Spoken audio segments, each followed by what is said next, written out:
Liz Spark, where each week I chat about something meaningful from the worlds of Kindle, iPad, e-ink and related tech. In this week's episode, I'm going to talk through some of the announcements from WWDC 2026 and what they mean for those of us who use an iPad as their daily driver. There's all new AI features throughout iPadOS 27, improvements to Photos, Notes and Safari, updates to child safety features and plenty of smaller changes that should make the overall experience a little better. Now let's start with the biggest announcement because it was impossible to miss: Siri and Apple Intelligence. Apple has spent years talking about making Siri smarter, but this year appears to show us the biggest update Siri has received since it first arrived on the iPhone all those years ago. The new version is designed to work much more like the AI tools many of us are now familiar with.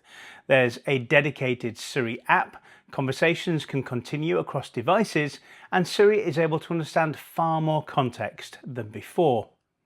Apple says it can search across messages, files, emails and other apps to help surface information when you need it. One example shown was somebody asking for photos from a particular day and Siri being able to find them without the user manually digging through their photo library.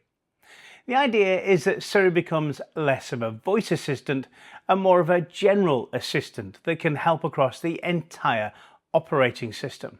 Something they've been promising for a while now, yet this year, with the help of Google's Gemini Foundation model mind you, they seem to have finally cracked it. It's worth noting, however, that not every iPad will get every feature. Older supported iPads will receive iPadOS 27 but won't get Apple Intelligence features.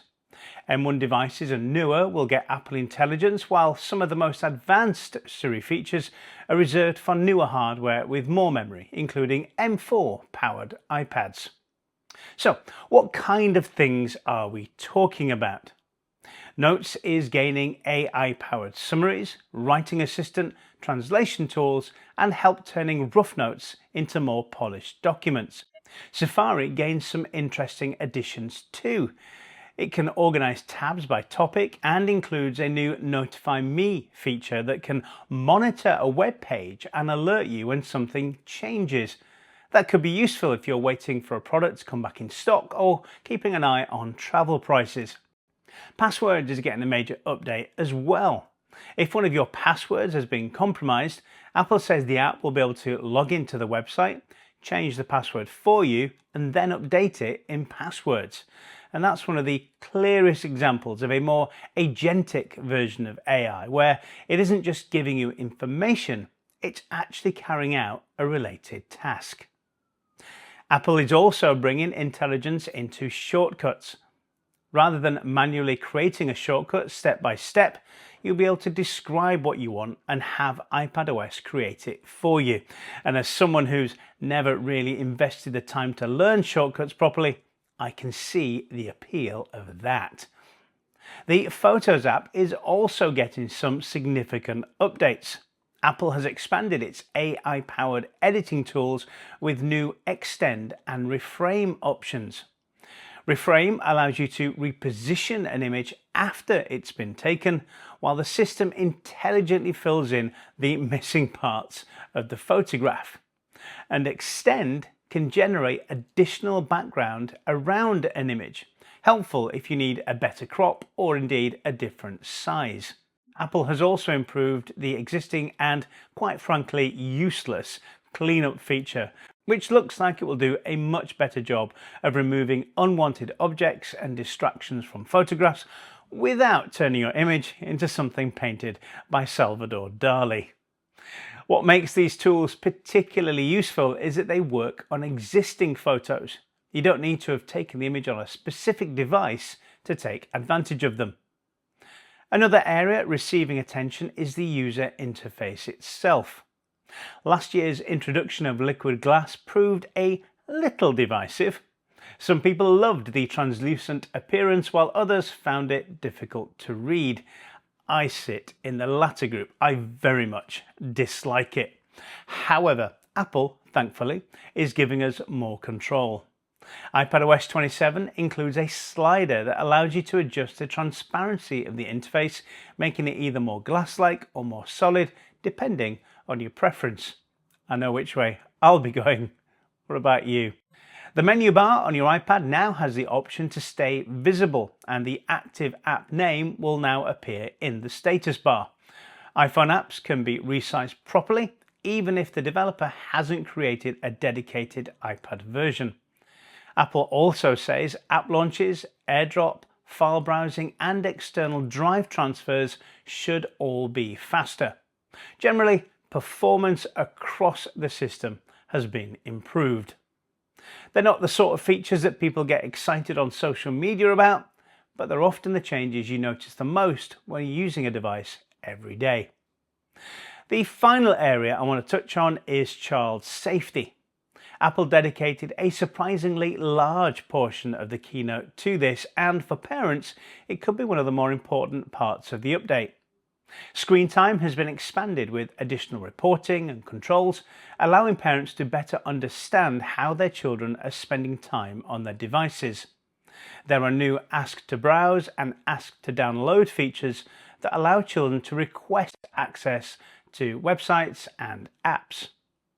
Apple is also introducing additional protections designed to reduce the chances of children encountering inappropriate content through iMessages, FaceTime, and other apps.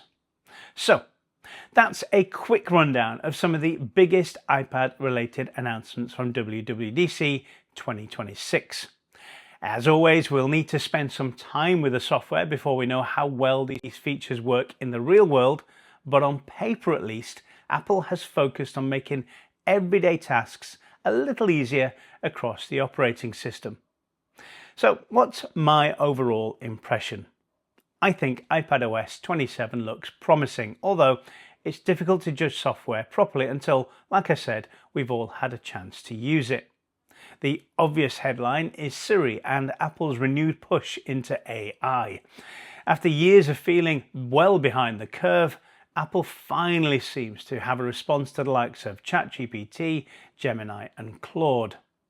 What I actually found just as interesting though were some of the smaller additions and improvements around the operating system.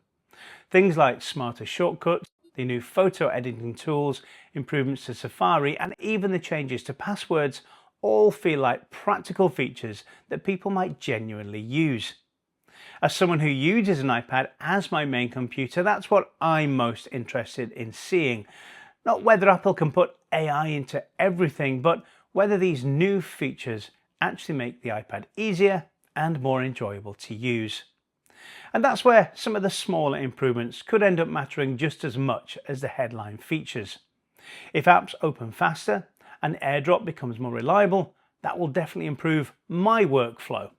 It might not sound as exciting as a brand new Siri, but when you're moving files around, editing videos or working across multiple devices, those are the sort of changes you actually notice.